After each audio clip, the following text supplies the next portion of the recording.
అందరికీ నమస్కారం. Welcome back to our channel విజేత స్టడీ సర్కిల్. ఈరోజు మనం ఈ వీడియోలో ఆంధ్రప్రదేశ్ ఉద్యోగులు మరియు పెన్షన్ల జనవరి 2024 డిఏకి సంబంధించి డిఆర్కి సంబంధించి అరియర్స్ చెల్లింపులో ఉన్నటువంటి వివాదానికి తెరపడే అవకాశం ఉంది. దీనికి సంబంధించిన సమాచారం మన వీడియోలో చూద్దాం.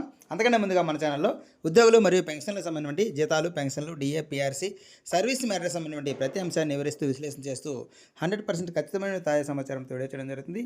అలాంటి వీడియోస్ కావాలనుకుంటే మన ఛానల్ సబ్స్క్రైబ్ చేసుకొని ఫాలో అవ్వండి. మీకు తెలిసిన వారికి తెలియచేయండి. ఈ ఆలస్యం చేయకుండా మన వీడియోలోకి వెళ్దాం. మనకి జనవరి 2024 నుంచి ప్రకటించినటువంటి డిఏ డిఆర్కి సంబంధించి జీవో నెంబర్ 6061 వివాదాస్పదంగా మారింది.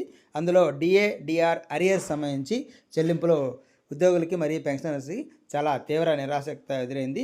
దీనికి సంబంధించి ఉద్యోగులు మరియు పెన్షన్లలో తీవ్ర వ్యతిరేక ఆందోళన కావడం జరిగింది. ఈ నేపథ్యంలో వారు అన్ని ఉద్యోగ సంఘాల నాయకులకి వారి ఉద్యోగ సంఘాల నాయకులకి తెలియజేయడం జరిగింది. ఈ సందర్భంలో ఉద్యోగ నాయకులు జేఏసీ, ఎన్జిఓలు కలిసి సీఎంఓ ఆఫీస్లో నిన్ననే ఆ జియో వచ్చిన వెంటనే దానికి సంబంధించి సమాచారం మాట్లాడడం జరిగింది. ఈ విధంగా ఉద్యోగులు చాలా వ్యతిరేకంగా ఉన్నారని చెప్పి, అయితే దానికి సంబంధించి సీఎంఓ అధికారులు సానుకూలంగా స్పందించి దీన్ని మార్పు చేద్దామని చెప్పడం జరిగింది. ఆ విషయాన్ని మనకి జేఏసీ నేతలు నిన్న తెలియజేశారు. అయితే ఈరోజు కూడా అదే పనిగా ఆఫీస్కి వెళ్ళి ఆ సమాచారము తీసుకుంటూ దాన్ని జీవోని సవరణ చేయడం కోసం చాలా సంప్రదింపులు జరపడం జరిగింది.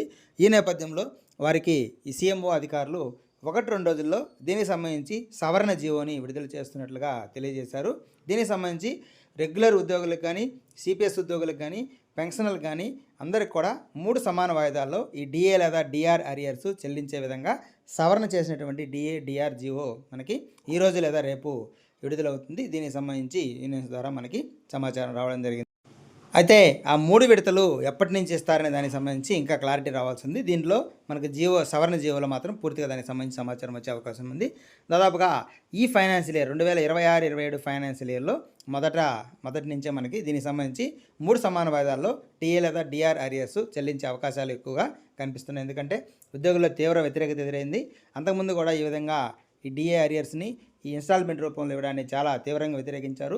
ఈ ప్రభుత్వంలో కూడా అదేవిధంగా జరిగితే ప్రభుత్వం మీద చాలా వ్యతిరేకత వస్తుందని ఉద్యోగుల సంఘాలు తెలియజేయడం నేపథ్యంలో దీంట్లో మార్పు చేర్పులు చేసి 3 విడతల్లో చెల్లించే అవకాశాలు ఉన్నాయి.